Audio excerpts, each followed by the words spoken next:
अध्यक्ष महोदय, इसमें कोई दो मत नहीं है कि माननीय प्रधानमंत्री जी के नेतृत्व में देश विकसित भारत 2047 की तरफ बढ़ रहा है। लेकिन जो मैंने अभी प्रश्न किया सर, कि केवल एक महीने में जो डेफिसिट है, ट्रेड डेफिसिट, वो 34 बिलियन का है। माननीय मंत्री महोदय जी ने जो मुझे उत्तर दिया सर, कि 5 साल में केवल 25,000 करोड़ रुपया, 5 साल 2031 तक की बात है। मैंने कहा कि आपके पास क्या फंड होगा, और जिसकी उन्होंने बात की सर, निर्यात प्रोत्साहन और निर्यात दिशा, उसके जो सब स्कीम है कि support of alternative trade instrument, credit assistance for e commerce, internet subversion, support for emerging export, trade regulation, logistic intervention, इन सबों में वाइज, मतलब इन सारे योजनाओं में कितने कितने पैसे 5 साल में ये देने वाले हैं, और जो ट्रेड डेफिसिट नहीं बढ़े इस तरह के अलार्मिंग सिचुएशन में, उसके लिए भारत सरकार क्या कर रही है? माननीय अध्यक्ष महोदय, माननीय निशिकांत जी ने बहुत सही विषय पे सदन का और देश का ध्यान आकर्षित किया है, परंतु आज के विश्व की परिस्थिति के हिसाब से 1-2 महीने में वित्तीय ट्रेड का घाटा, व्यापार में घाटा, मर्चेंडाइज में बढ़ने की स्थिति आई है।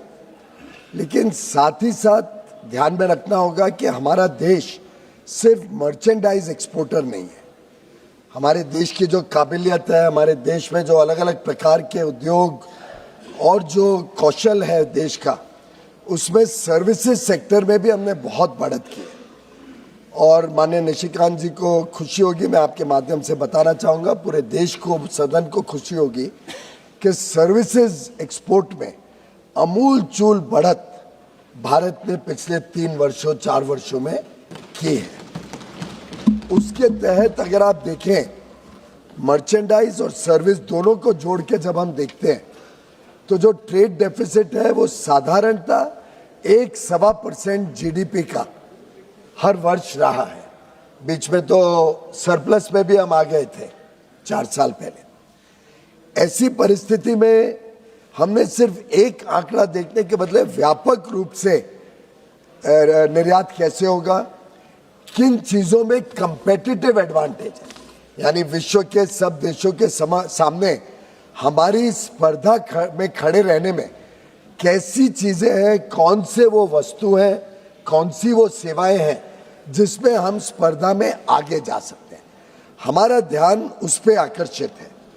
और जिस तेजी से आखिर आज की इतनी बड़ी दुनिया में जो संकट है, उसमें कोई भी सोच सकता था स्ट्रेट ऑफ हॉर्मुज में शिप्स जा नहीं सकती हैं, फ्रेट 3 गुना हो गया है, इंश्योरेंस मिलता नहीं है।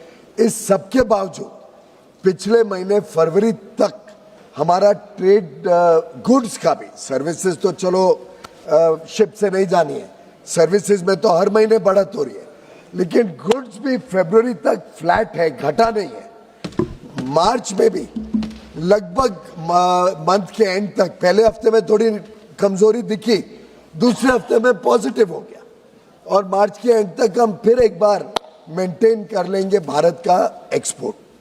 ये भी ध्यान में रखा जाए, करंट अकाउंट डेफिसिट के कई कंपोनेंट्स होते हैं। गुड्स का ट्रेड डेफिसिट, सर्विसेज का ट्रेड सरप्लस, और वो सरप्लस काफी बड़ा है। अगर 24 बिलियन इन्होंने जैसे गिना, वैसे सर्विसेज का सरप्लस देखे तो वो लगभग 17-18 बिलियन डॉलर हो जाएगा। तो साथ ही साथ भारत में रेमिटेंसेस बड़े पैमाने पे आते हैं, फॉरेन डायरेक्ट इन्वेस्टमेंट लगातार हम एक के बाद एक हर वर्ष रिकॉर्ड बना रहे हैं। तो ओवरऑल परिप्रेक्ष्य में भारत के जो फंडामेंटल्स हैं, भारत की जो इकोनॉमिक सिचुएशन है, वो बहुत बड़ी मजबूत है। पूरे विश्व में एक प्रकार से भारत के साथ व्यापारिक संबंध बढ़ाने का आज उत्साह है। आखिर आप सोचिए, 3-3.5 वर्षों में हमने सब विकसित देशों के साथ 38 विकसित देशों में द्वार खुले हैं अब भारत के निर्यातकों के लिए। अब छोटी सोच के साथ नहीं, जिन देशों से स्पर्धा है, पिछली सरकार साधारणतः अधिकांश ऐसे देशों से फ्री ट्रेड एग्रीमेंट करती थी जहां हमारी स्पर्धा है। अब उसमें हम कैसे खड़े होंगे? वो खुद हमारे साथ स्पर्धा में है, तो वो भारत में भी एक्सपोर्ट करते हैं उनका सामान बड़े रूप में।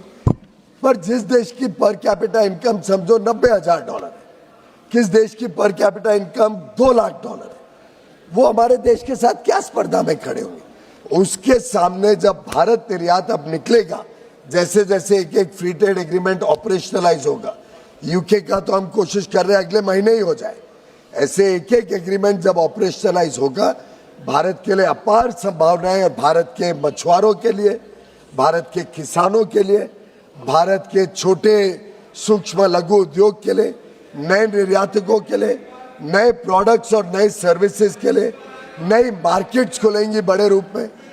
मेरे हिसाब से एक नया दौर, एक नया युग अंतर्राष्ट्रीय व्यापार में भारत का शुरू, नया अध्याय लिखा जा रहा है और ये पूरे विश्व में भारत को वर्चस्व देगा।